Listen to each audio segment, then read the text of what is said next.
I know we have hinted at this and talked about it in the past, brought it up, but I definitely didn't expect to see things happen so quickly. Whoa! So what we're talking about is the DEI inclusion tactics, the hires just based solely on diversity, not because they're good at anything, just because they fit a certain demographic or a certain way that they brand them and label themselves. We've seen that that has not worked out for the culture. That has not worked out for our media, our entertainment. It has not worked out for companies. Like we can even go to airlines, which if you want to talk about that, if you want to go down that road, we can talk about airlines using their DEI and inclusion practices, and it's basically tanking every company. We said that there might be a change. You probably will see a change with the new administration that's coming into the American presidential office. We didn't know it happened this quickly, but now we have some evidence. So, at least in the US, companies are rushing to dismantle DEI programs before the Trump inauguration, and that's a beautiful thing. To some people, to a lot of people, it's really going to stick in their craw because it's the only reason why they have a well paying job in the first place is because they got lumped in. Affirmative action was never a good idea. It never actually benefited the people that it claimed to benefit. All it did was put them on another teat to suck. So let's talk about this right now. In an unexpected corporate pivot, several major US companies, we're talking about like McDonald's, we're talking about like Walmart, there's all kinds of things, are hurriedly dismantling their DEI programs before Trump takes office on the 20th, if I'm not mistaken. I think that's inauguration day. And the strategic retreat of ideologically captured companies comes in light of the vocal opposition, where you've got Trump there with Elon Musk, there with Robert F. Kennedy, not Robert F. Kennedy. What's his? Is that his name? Oh well, might be his name. The guy who can barely speak. But they have vocal opposition to what they describe as woke culture and anti-white racism, which is basically what DEI incentives have been proven to be. White men need not apply. Go woke, go broke. These catchphrases don't come from nowhere. There is at least a plurality of instances where a trend has formed. May not be a law, but a trend is definitely there and solidified. So let's give everyone a little bit of context. Since Trump has announced his intentions to terminate every DEI program across the entire federal government, that's that's a crazy thing to say. Based during the course of his campaign, corporate America has been on high alert with corporate lawyers scrubbing language and policy, and we have seen this. They're already pulling back. They're pulling back in things that are announced. They're pulling back in how much they've been spending on advertising, marketing, and just pushing things down our throats like they're so used to doing. Because it used to be, well, they tried to make it the norm, it became the norm, and everyone started pushing back. So now they're kind of like shaking in their boots, they're tucking their tail. But here's another part that comes with it is that, at least from what we know, at least from what we've heard, the administration might even start pressing criminal charges. They might start taking people to court for what they perceive as reverse discrimination. And expectation is that even those who change preemptively may have to answer for those violations as well. I know this is a little bit harrowing. This is a little bit more in depth than we normally do. We try to give it to you like fast, like we've read it. These are the bullet points that I want to talk about. But this one, it's got some things that I think we should go through each topic by itself. Might be a longer video. That's okay with me, as long as everyone is on the same page with what we're talking about. So, the corporate response to self-imposed crisis. Well, in response, Walmart, Ford, Amazon, McDonald's, and Meta. Yeah, everyone's saying that Mark Zuckerberg like was taking a swing towards the right side of the aisle. No, because Meta is Mark Zuckerberg's new version of Facebook and everything he's trying to do with that. No, he's simply tucking tail because he doesn't want to get absolutely destroyed in anything that Trump may or may not have coming in his way. I mean, even if it's just a threat, those threats seem to be working. So, Walmart, for instance, is announcing the cessation of its DEI goals, dropping the term from its corporate lexicon altogether. That's a crazy thing about corporatism. And a lot of these corporate places, if you ever work for a corporate restaurant, a corporate company, you'll realize that, like, oh, we use this verbiage, we use these terms because it's more inclusive. It's like, well, they're waiters and waitresses. Now we have to call them servers. Now we have to call them people who serve. Now we have to call them, yeah, you're a front of house bitch. Okay. Stay the F out of my kitchen. Leave me alone. Don't give me your stupid other, you know. Anyway, that's a tangent. Now, similarly, Meta has dissolved its DEI team and ended its equity and inclusion trading programs that studies have shown are incredibly divisive. Why would they be divisive? Kenya, did they ever ask this in their little focus groups and their little corporate meetings behind the scenes? Did they ask why it was divisive in the first place? It's because people can think for themselves, and people who are in the work area and in the workplace doing the jobs can see who sucks and who's really good, who's proficient, and who is just hanging on coattails. It's been like this from the beginning. This is like the most based of all takes in the entire universe when it comes to work. You want the people who give in maximum effort and give maximum productivity. You don't want someone there, and it has nothing to do with the color of their skin, their gender, anything like that. It has to do with, can you do the job that is assigned to you, and can you do it better than the person before you? That was never the case with anything DEI, and it's having its backlash finally. Way too damn long coming.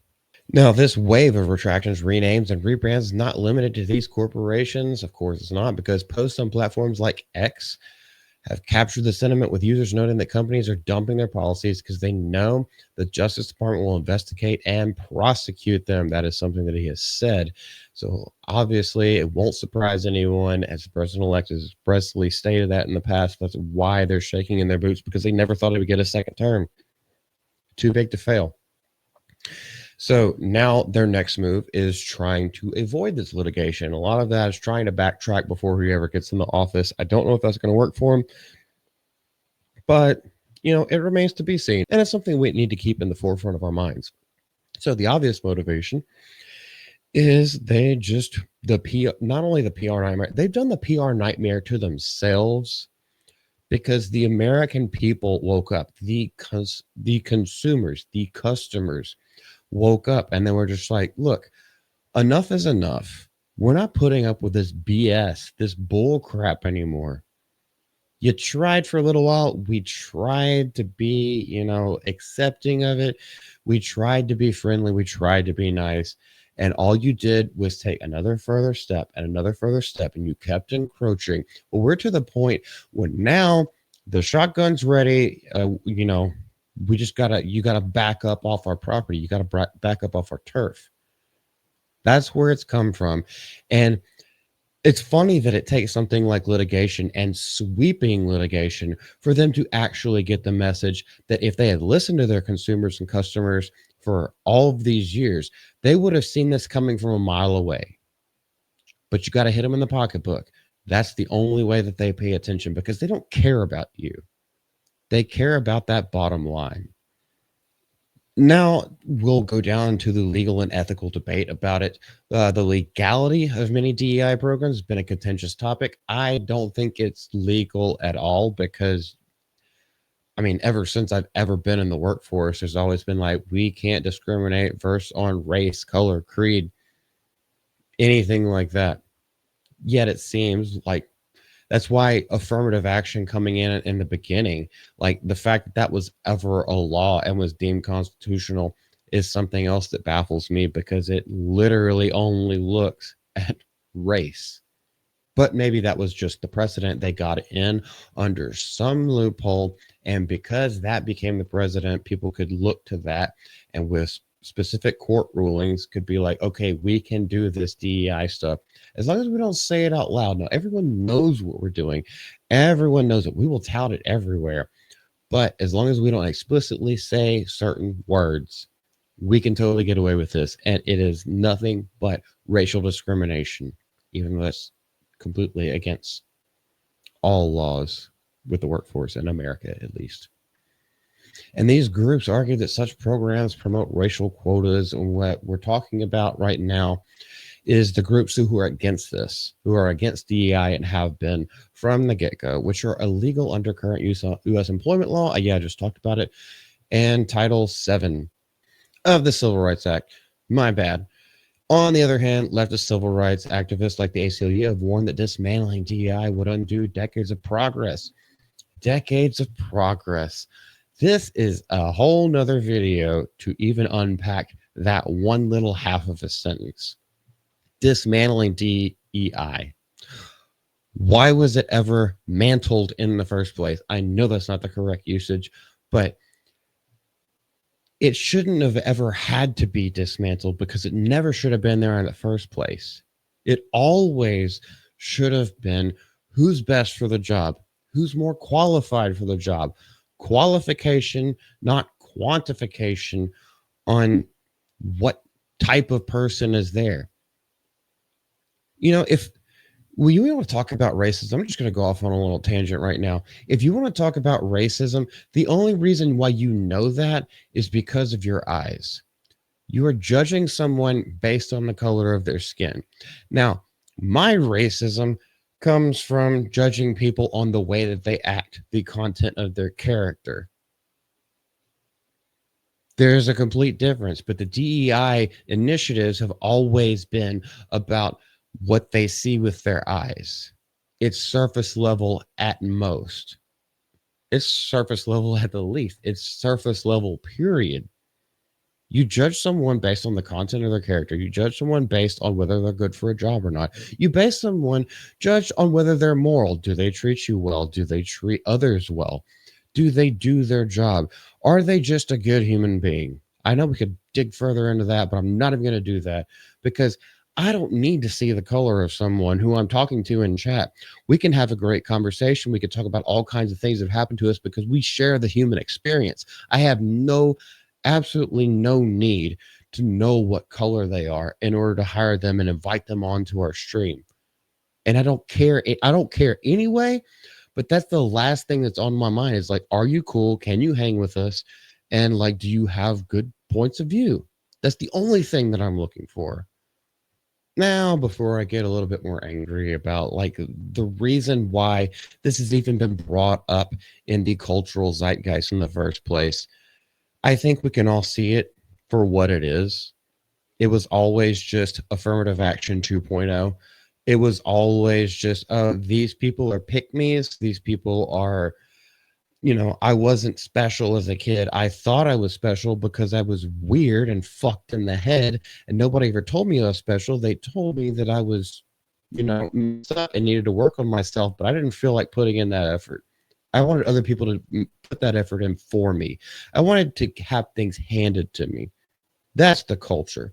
And this is also what happens whenever you don't have two-parent families. When the divorce rate is through the roof, when people are relying on government. I know we're getting a little bit political, but this is the trickle-down effect of that being put into play. When you can't grade children's papers with red ink because it makes them feel bad. Who cares how they feel? Were they right or are they wrong? How do you learn if it's all based on feelings? Feelings-based emotions, which is redundant. Feelings-based activity, feelings-based actions, feelings-based laws are inherently evil, and they will do nothing but tank society, which is what they've done.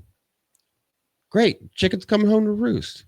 I hope you feel good about it, because now you're tucking your tail and running. You're quivering in your boots because you got somebody, and most of America, the majority of America, who is standing up against it and just like, can't we just go back to being normal? You were never normal. This was never normal. It shouldn't have ever even been tried to be normalized. But that's where we are today. Keep the fight going.